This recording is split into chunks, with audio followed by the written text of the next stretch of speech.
Media ప్రతినిధులకి అందరికీ నా హృదయపూర్వక నమస్కారం తెలియజేస్తున్నా. నేను టీపీసీసీ అధికార ప్రతినిధి సత్యం శ్రీరంగం, మా మిత్రుడు మన అధికార ప్రతినిధి వెంకటరమణ.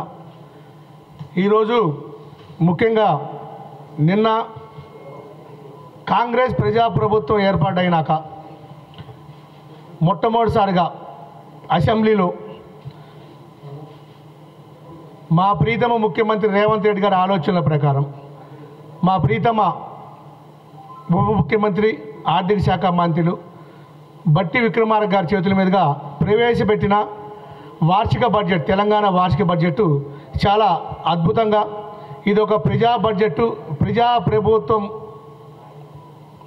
ప్రజలకు హామీ ఇచ్చిన మేరకు, ప్రజా సంక్షేమం మేరకు, ప్రజల భవిష్యత్తు ఈ బడ్జెట్లో మాకు కనపడింది. మిత్రులారా, మీరు చూశారు,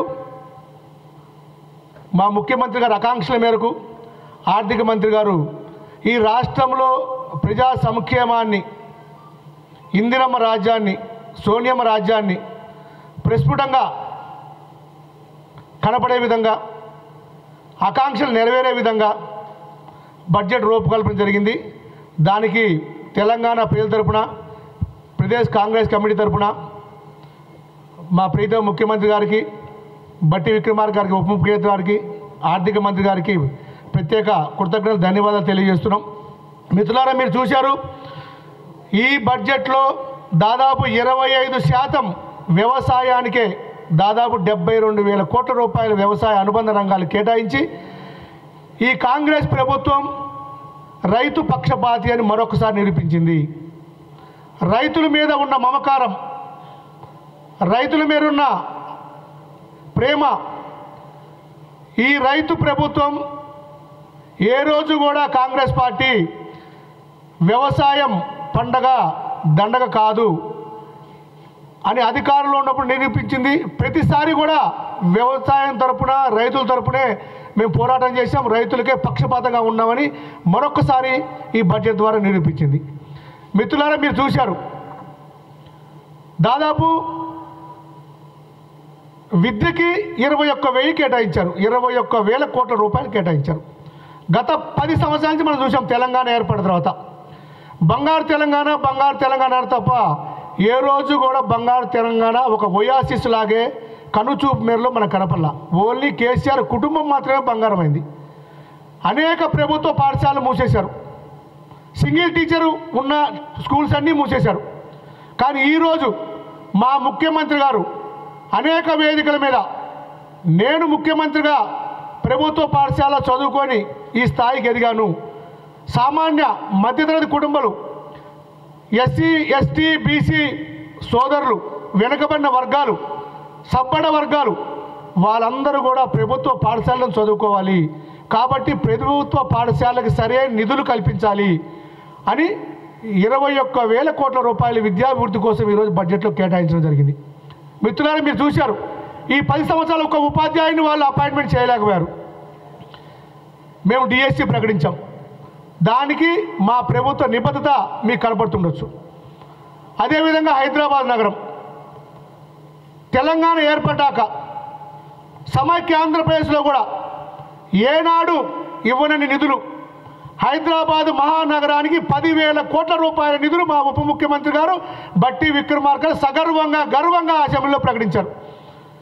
మీరు చూశారు, అనేక పర్యాయాలు టీఆర్ఎస్ ప్రభుత్వంలో కేసీఆర్ గారు ఎప్పుడు కూడా సమైక్య పాలకులు, ఆంధ్ర పాలకుల నోరు పారేసుకున్నారు తప్ప ఏ రోజు కూడా హైదరాబాద్ గురించి అనేక మాటలు మాట్లాడారు తప్ప, లైక్ గెస్ట్ హౌస్ మునిగిపోతుంది, గవర్నర్ భవన్ మునిగిపోతుంది, రాజ్భవన్ మునిగిపోతుంది, మోకాల్లో నీళ్ళు వస్తున్నాయి, ఈ హైదరాబాద్ నగరాన్ని సర్వనాశనం చేశారు గత పాలకులని మాట్లాడారు తప్ప ఏ రోజు నిధులు కేటాయించిన పాపన పోలేదు. కానీ మా ముఖ్యమంత్రి గారి నిబద్ధత మీరు చూశారు.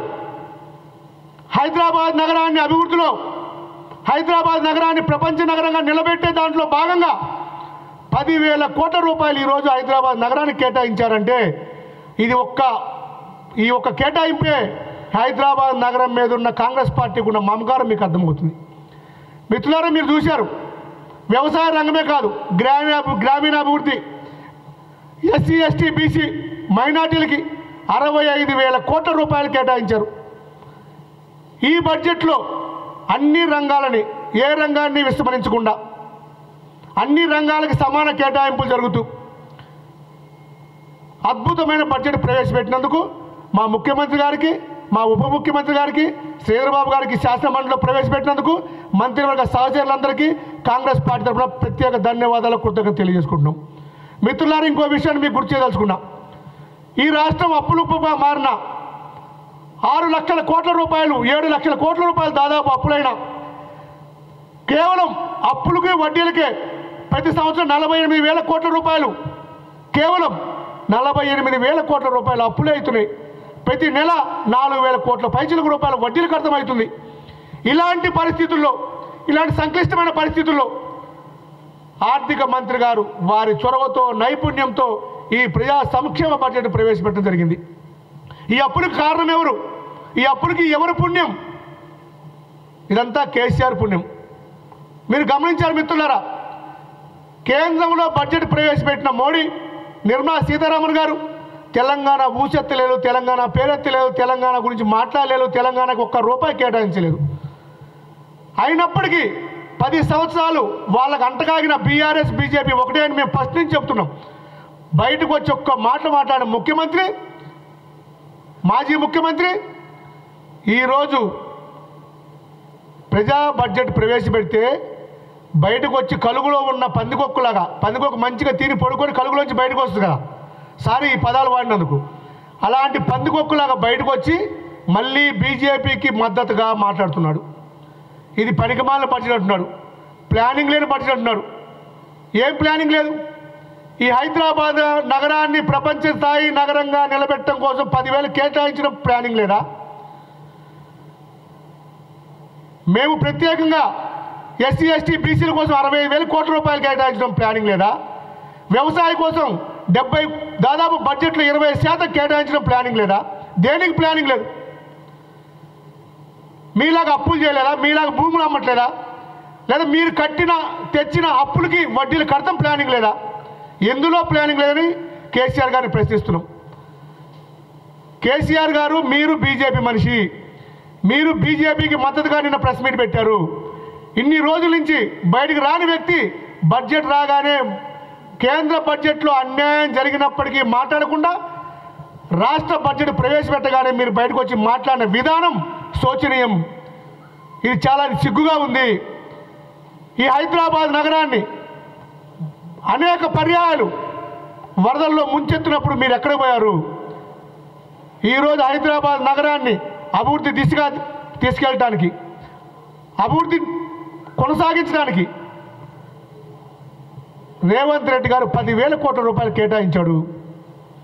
ఇది నిజం కాదా? మిత్రులారా, మీరు చూశారు, అనేక 6 గ్యారెంటీల కోసం 45,000 కోట్ల రూపాయలు, 47,000 కోట్ల రూపాయలు కేటాయించాం. 47,000 కోట్లు 6 గ్యారెంటీల కోసం. మీరు చూశారు, వైద్యం కోసం 11,000 కోట్ల రూపాయలు, రింగ్ రోడ్డు కోసం 15,000 కోట్ల రూపాయలు, పట్టణాభివృద్ధి కోసం 15,000 కోట్ల రూపాయలు, గ్రామీణ అభివృద్ధి కోసం 29,000 కోట్ల రూపాయలు. ఏ రంగాన్ని విస్మరించలేదు, ఏ రంగాన్ని లోటు చేయలేదు. ఇలాంటి ప్రజారంజక బడ్జెట్, ప్రజల ఆకాంక్షల మేరకు ఉన్న బడ్జెట్, ప్రజల భవిష్యత్ అవసరాలు కనపడుతున్న బడ్జెట్ ప్రవేశపెట్టినందుకు మా ముఖ్యమంత్రి గారికి, ఉప ముఖ్యమంత్రి గారికి, శ్రీధరబాబు గారికి, మంత్రివర్గ సహచరులందరికీ పేరు పేరున ధన్యవాదాలు, కృతజ్ఞతలు తెలియజేసుకుంటూ కాంగ్రెస్ పార్టీ తరపున మరొక్కసారి, ఈ హైదరాబాద్ ప్రజల తరపున మరొక్కసారి మా ప్రీతమ ముఖ్యమంత్రి మా అన్న రేవంత్ అన్న గారికి ప్రత్యేక ధన్యవాదాలు, కృతజ్ఞతలు తెలియజేసుకుంటున్నాం. మిత్రులారా, థ్యాంక్ యూ వెరీ మచ్.